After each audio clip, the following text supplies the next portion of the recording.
La historia que tenemos en Génesis 22 es una historia sumamente curiosa. Hemos leído juntos y hemos dejado en medio de la historia.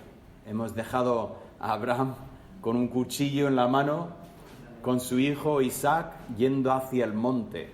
Una historia que sinceramente leemos y quizás dependiendo cómo llegamos, yo digo de pequeño, esa historia nunca en ningún momento cuestioné esta historia, me parecía una historia normal.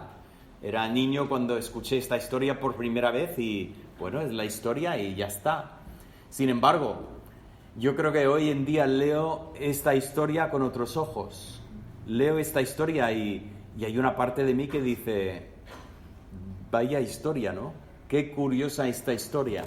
Bueno, vamos a entrar en esta historia y he puesto aquí como título Entrega absoluta. Y vamos a ir desarrollando este tema. Pero entremos en la historia y un poco tenemos que recordar lo que vimos la semana pasada. La semana pasada en Génesis 21 vimos la historia de Agar, como Ismael tiene ese conflicto con Isaac y al final Abraham termina enviando a Agar junto con su hijo y salen por el desierto y hasta llega el momento en que ella piensa que ha perdido a su hijo, piensa que su hijo morirá. Y nosotros lo comentamos la semana pasada. Bueno, básicamente 12 o 13 años han pasado. La verdad es que no podemos saber con seguridad, pero lo que está claro es que ese niño que dejamos, ese niño recién destetado, ya ha crecido mucho y lleva pues la madera y hace esa pregunta a su padre: papá, ¿dónde está el animal que vamos a sacrificar? Obviamente ya estamos tratando un niño que ha crecido bastante. La mayoría de los intérpretes imaginan que más o menos tendríamos a Isaac de una edad de unos, bueno, si han pasado 12, 13 años, pues 15, 16 años. Eso es interesante cuando lo ponemos ya en el contexto de la historia. Pero lo que quiero que notemos es que realmente esta historia se edifica sobre el patrón de la historia anterior. O sea, en esta historia anterior, recordáis que habíamos comentado que Ismael tenía unos 16 años cuando estaba ya pues bromeando con, abusando un poco del pequeño Isaac. No estamos hablando de un niño de 5 allí riéndose de un niño de 3, estamos hablando de un chaval de 16 años pues metiéndose con un niño de 3 años por ahí. Bueno, en esta historia notamos que ahora Isaac tiene más o menos la misma edad que había tenido Ismael cuando salió de casa. Y notemos algo curioso. El patrón sale de casa con su hijo. En el capítulo 21 había sido Agar saliendo de su casa, de la casa que había conocido hasta este momento, con su hijo. Pero ahora este hijo es Isaac. Es Abraham el que sale de la casa con su hijo. Se enfrenta con la muerte de su hijo en este viaje, pero hay una intervención divina. El ángel de Dios interviene para salvar al hijo y las dos historias terminan con las promesas de Dios. Dios da promesas en el capítulo 21, Dios da promesas para Ismael, en el 22 da promesas para Isaac. Pero lo que quiero que notemos es que aunque sigan el mismo patrón, hay diferencias notables en las dos historias. Sale de casa con su hijo. Agar había salido con Ismael forzosamente porque al final Abraham la echó. Ella salió y no quería salir. Y sin embargo, cuando llegamos al capítulo 22, Abraham sale de su casa con su hijo, pero sale por su propia voluntad. Dios dijo, vete. Y Abraham no dijo, Señor, no tiene sentido lo que me mandas, eso no puede ser. No. Tiene que haber otra manera. Vamos a ver si podemos. No, vemos que Abraham se levanta muy de mañana y sale junto con su hijo. Bueno, en la historia del capítulo 21, Agar se enfrenta con la muerte de su hijo, pero lo vemos que lo hace de una manera completamente desesperada. Incluso cuando ella se da cuenta de que no hay agua y el chico está deshidratado, pues lo deja bajo un arbusto y se retira porque dice, no quiero verlo cuando sufra ese momento de la muerte. Prefiero no ver a mi hijo sufrir y morir.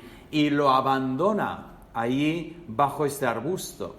Pero cuando hablamos de esta historia en el capítulo 21, lo que notamos es que Abraham actúa en todo momento con una esperanza increíble. Una cosa que en el Nuevo Testamento, en la carta a los Hebreos, nos dice que Abraham estaba convencido de que él, matando a su hijo, Dios lo podría levantar de entre los muertos. Vaya fe. Abraham nunca había visto a una persona resucitarse de entre los muertos. Que sepamos, en la historia del mundo, desde la creación hasta hasta Abraham, jamás había habido una persona que había muerto y había resucitado, y sin embargo, Abraham tuvo la fe que dice, Dios me mandó que matara al hijo que él mismo me dio y me dijo que por él sería bendecida toda la tierra. Pues si lo mato, será que Dios puede hacer un milagro impensable, puede hacer que un muerto vuelva a la vida. Una fe impresionante. Vimos que el ángel interviene para salvar a Ismael. Interviene para decir, Agar, no abandones al niño, levanta los ojos, mira, ahí tienes agua. Y Agar corre, rellena lo que es el odre con agua y vuelve al hijo y así salva su vida. Pero en la historia de Abraham, el ángel no dice, Abraham, tienes que hacer algo. El ángel le dice, para, no hagas lo que estás a punto de hacer. Le frena en cuanto a sus acciones. Y finalmente Dios da promesas. En las promesas que tenemos para Ismael, son promesas que afectan a Ismael y a su linaje. Pero qué bonito cuando vemos en este pasaje y leemos estas palabras, en tus simientes serán benditas todas las naciones de la tierra. Dios da una promesa para Isaac diciendo, esa bendición no será solo para ti, para tu hijo, sino esta bendición se extenderá hasta todas las naciones de la tierra. Esa misma promesa que habíamos visto en el versículo 12, el versículo 3 del capítulo 12, lo habíamos también visto en el capítulo 18, e incluso si miramos en Gálatas 3, vemos repetido este pensamiento, esa promesa que llega para todas las familias, o aquí como dicen las naciones de la tierra. Pues vamos a entrar en esta historia y establecer los puntos y lo que significa para nosotros. La historia empieza con esa gran prueba para Abraham. Abraham es probado. Tenemos el llamamiento en el versículo 1, así que Dios viene y dice, Abraham, y él respondió, heme aquí. Ese comienzo de la historia, Dios viene, Abraham, y Abraham dice, sí Señor, presente, ¿qué tienes para mí? Lo que podría haber esperado Abraham sería, pues otra vez, esas promesas. Sabes, Abraham, yo soy tu gran escudo y tu galardón es grande. Sabes, Abraham, mira las estrellas, si las puedes contar, así será tu descendencia. Y sin embargo, esta vez es completamente diferente. Ese llamamiento viene detrás, esa identificación del hijo amado. Esas palabras, dice, toma ahora tu hijo, tu único, Isaac, a quien amas. O sea, no hay lugar de confusión en estas palabras. O sea, está identificado claramente. Tu único hijo, recordamos, en estos momentos Ismael ya no vive en casa. Igual desde hace 13 años no ha vivido Ismael en casa. Ahora Isaac es el único hijo, pero este hijo a quien amas. Y vete a la tierra de Moría. Todo esto, vale, cojo a mi hijo y voy a una tierra. ¿A qué tierra? Bueno, yo te voy a mostrar una montaña cuando llegas ahí. Me hace pensar en ese primer mandamiento que Dios había dado a Abraham cuando le mandó a salir de Ur de los Caldeos. Y dice, ¿a dónde? ¿A dónde tengo que ir? Yo te mostraré. Tú vete saliendo y después te voy a mostrar. Pero lo que llega al final de este versículo es el mandamiento impensable. Dice, y ofrécelo allí en holocausto sobre uno de los montes que yo te diré. Ofrécelo allí en holocausto. Es que no hay otra forma de entender estas palabras. Ofrécelo, Señor, ¿quieres que lo dedique a ti? No. Holocausto. Ahora, ¿qué significa holocausto? Para nosotros igual lo primero que viene a la mente es lo que ocurrió en la Segunda Guerra Mundial, lo que se llama el holocausto.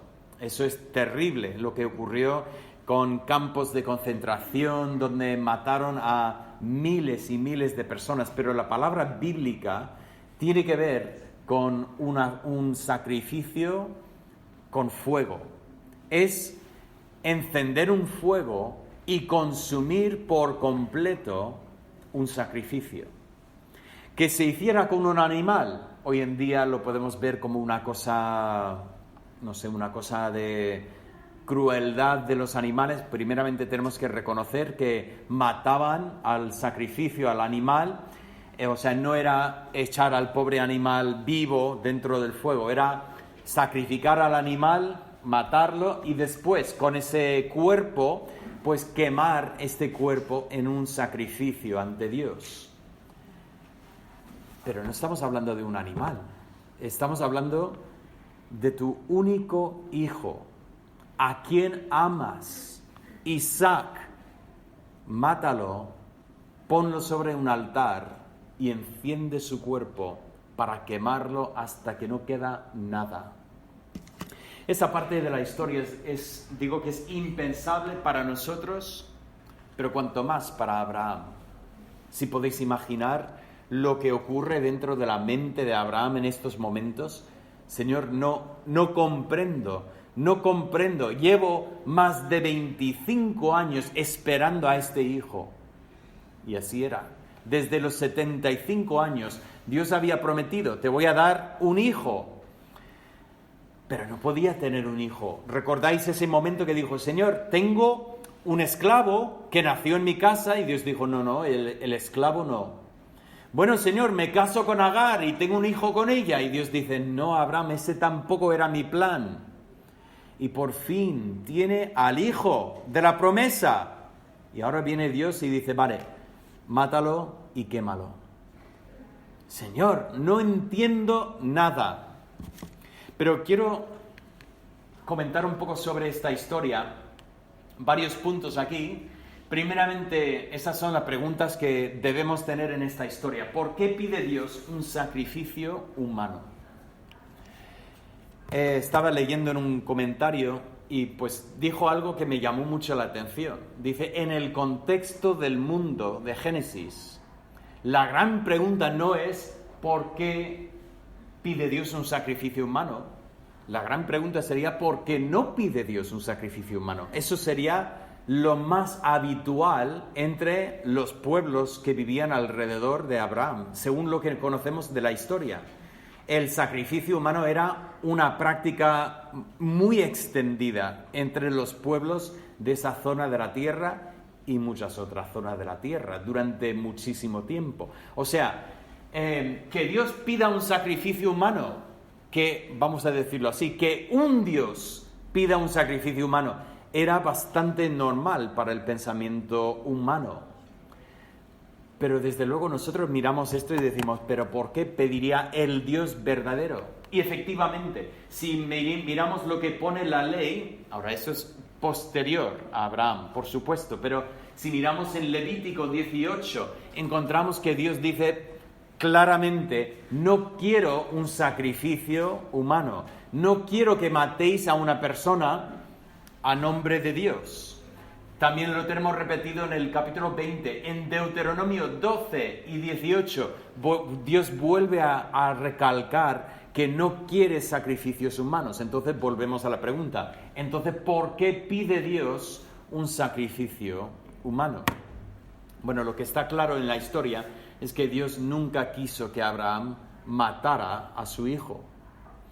Más bien, lo que Dios dice al final de la historia es que dice: para Abraham, ahora sé que me temes. O sea, lo que Dios estaba haciendo no era intentar matar a Isaac. Lo que Dios quería hacer era hacer una prueba para Abraham. Entonces, ¿por qué prueba Dios a Abraham? ¿Por qué le está probando? Bueno, es muy importante que hagamos también otra distinción que es sumamente importante. La distinción entre una tentación y una prueba. ¿Qué es una tentación? Una tentación es incitar a una persona a hacer algo que no es correcto, pero que promete ser algo agradable para esta persona. La tentación funciona así. La tentación es algo que nos llama, que deseamos hacer a pesar de tener el reconocimiento de que lo que estoy haciendo no es correcto. Y nos dice el libro de Santiago que Dios no tienta a nadie. Dios jamás intenta ponernos en una posición para intentar incitarnos a hacer algo que es incorrecto.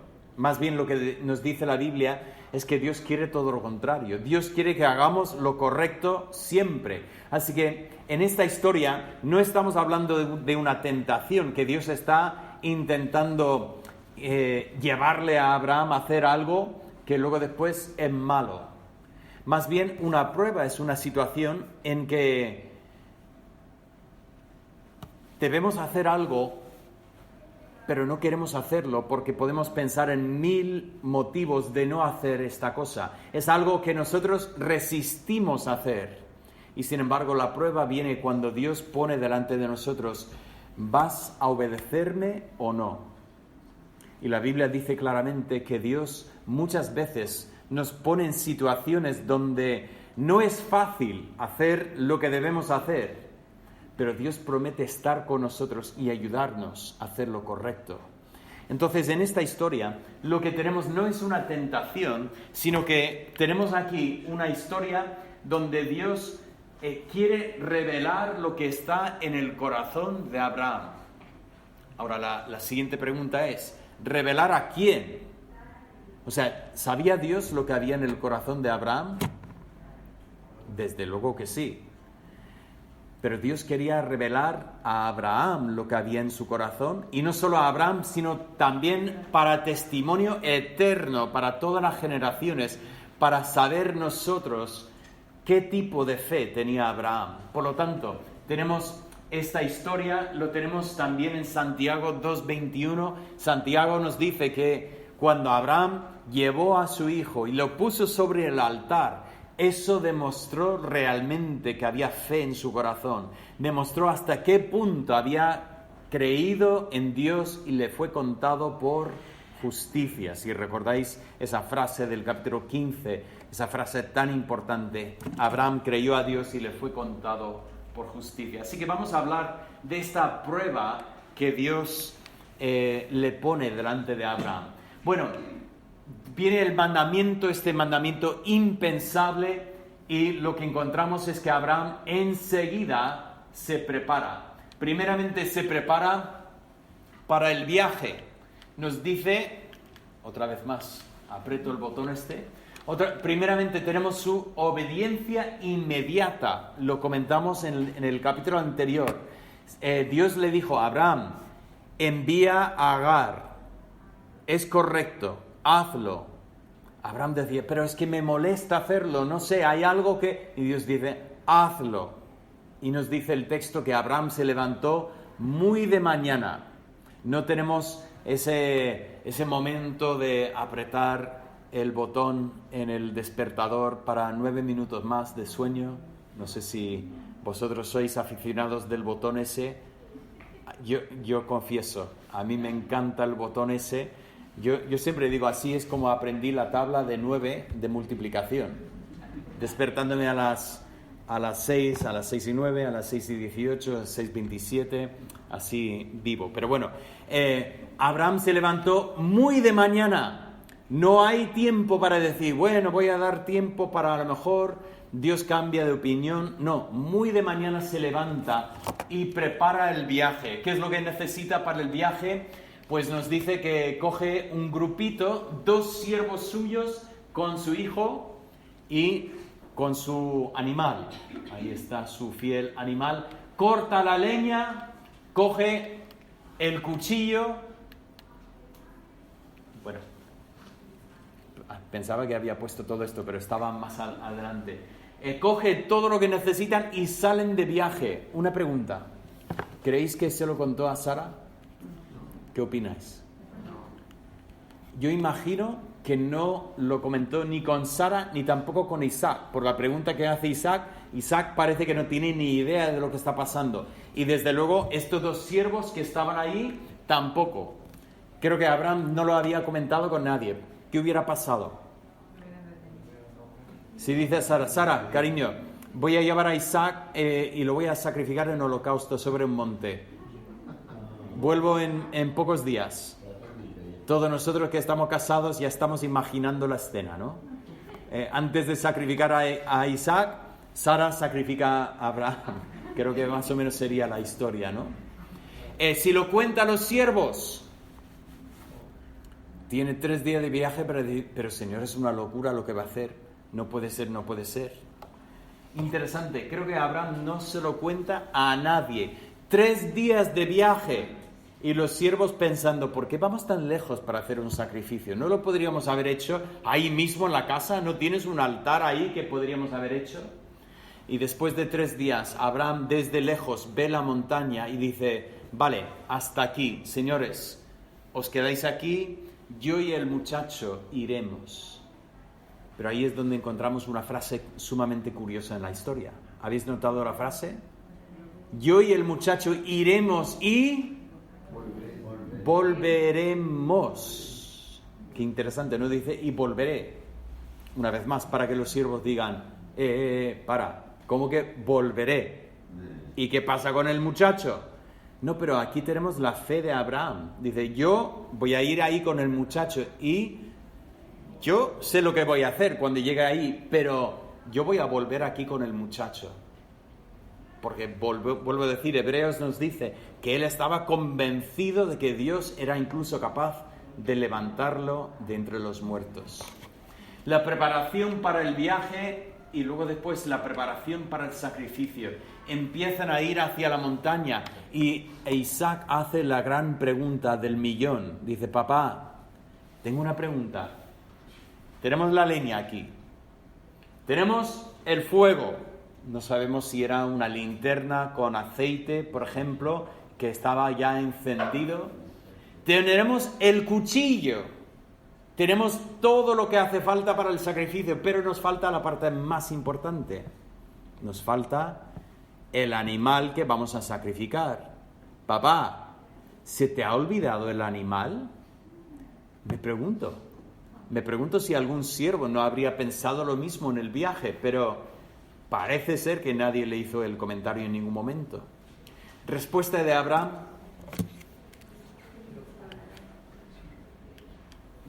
Abraham responde con esta fe que dice, Dios proveerá.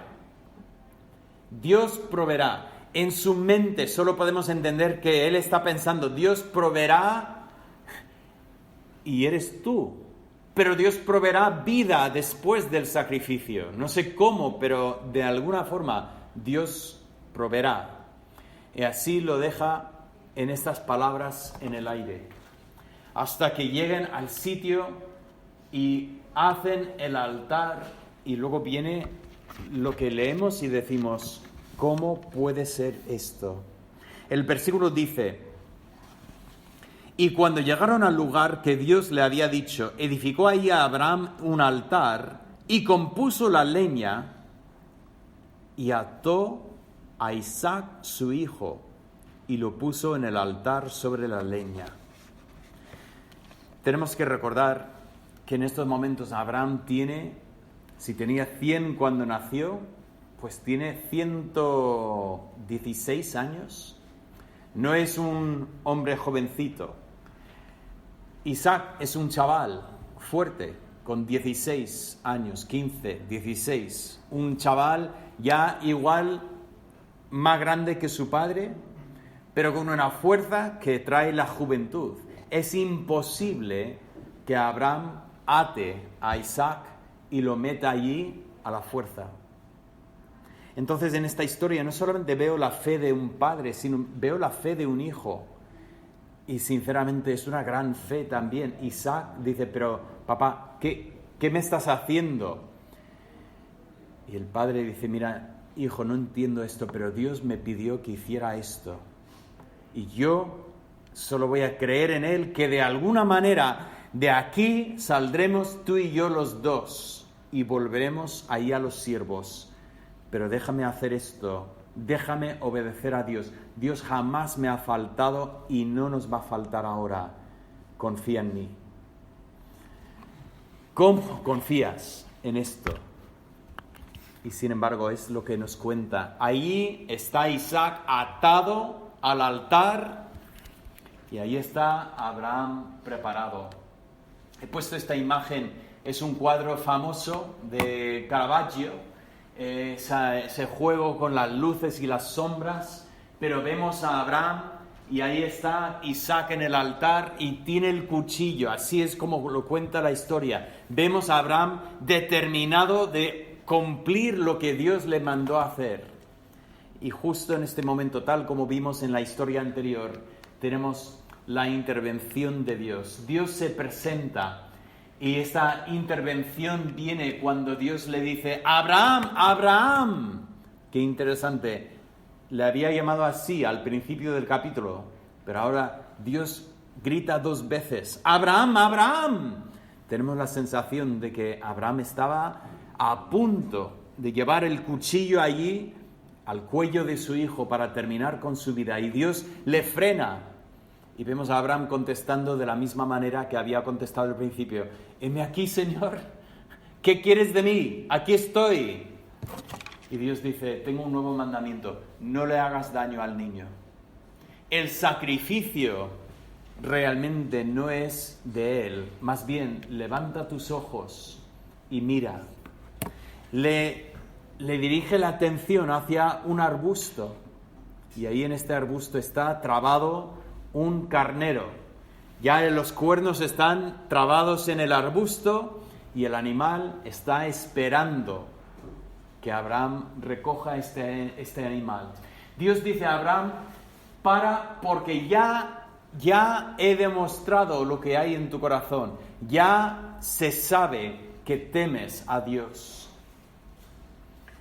Así que tenemos este pensamiento de que Abraham entendía realmente que todo le pertenecía a Dios. Nada era de él, sino que todo pertenecía a Dios. Volvemos a este pensamiento.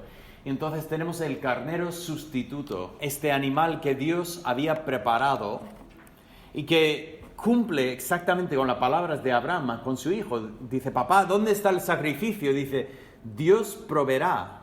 Y efectivamente, ahora Abraham abre los ojos y ve ahí en el arbusto la provisión de Dios.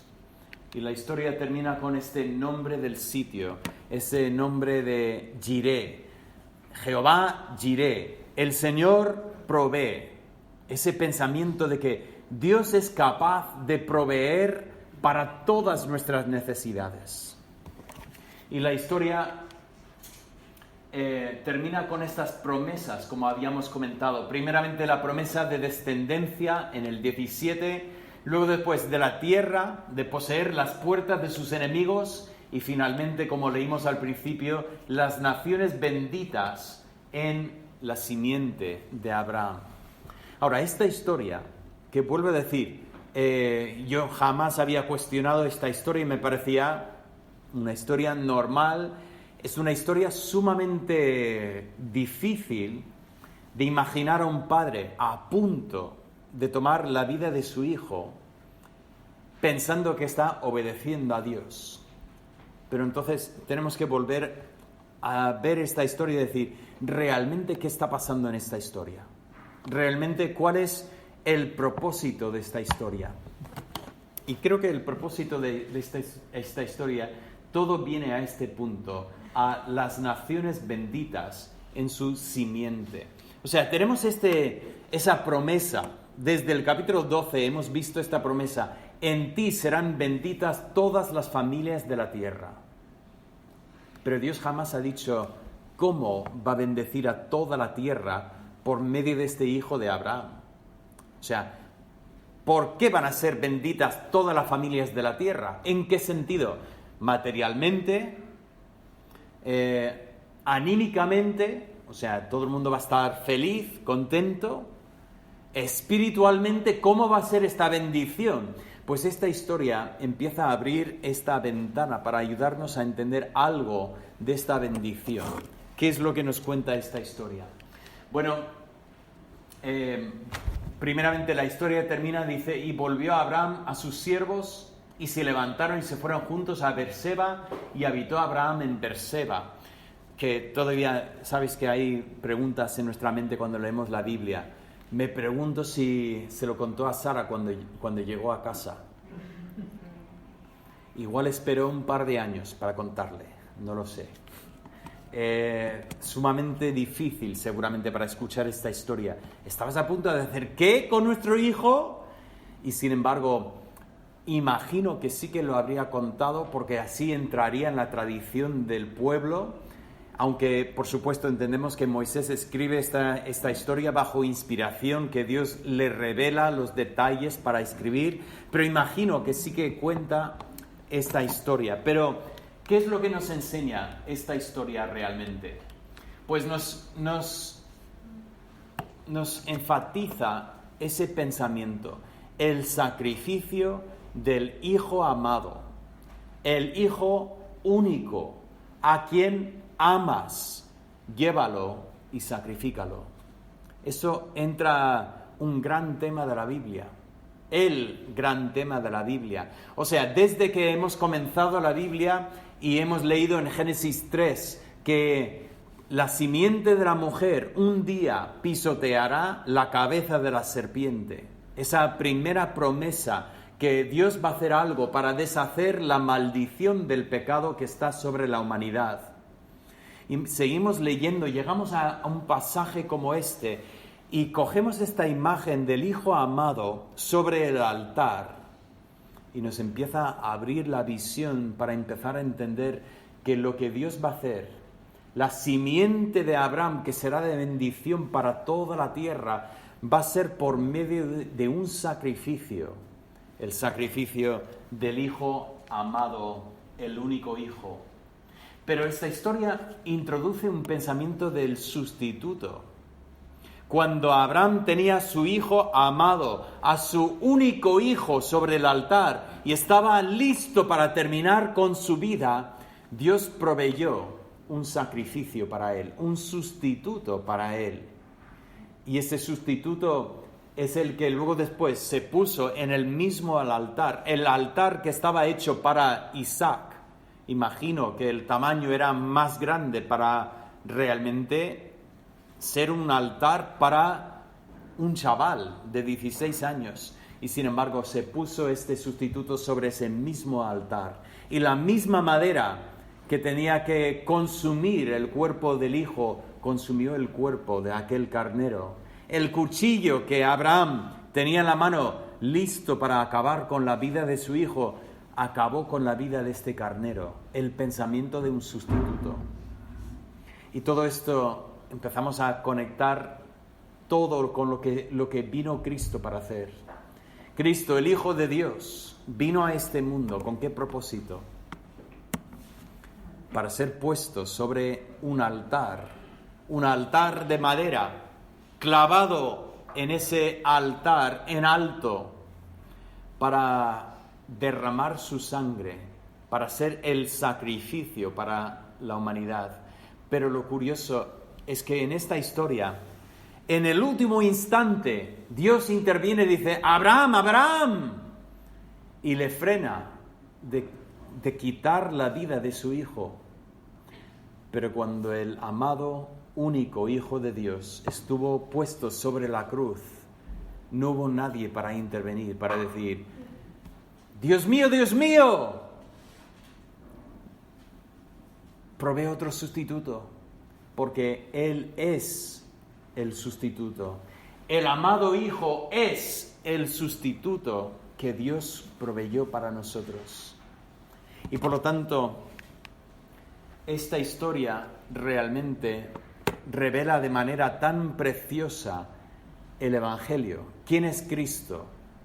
Que realmente leo esta historia y digo, es la primera historia de la Biblia que realmente desvela, o sea, la cortina se corre y nosotros empezamos a entender por primera vez que la simiente de la mujer, que es la simiente de Abraham, realmente viene para dar el sacrificio completo, para entregarse totalmente por nosotros. Como nos dice en Gálatas 3, Cristo nos redimió de la maldición de la ley, hecho por nosotros maldición. Este pensamiento de que nuestra condenación, o sea, nuestros pecados que nos separan de Dios, Cristo tomó sobre sí el castigo de nuestro pecado, para que en Cristo Jesús la bendición de Abraham alcanzase a los gentiles, hasta todas las naciones de la tierra, todas las familias de la tierra benditas en Cristo, a fin de que por la fe recibiésemos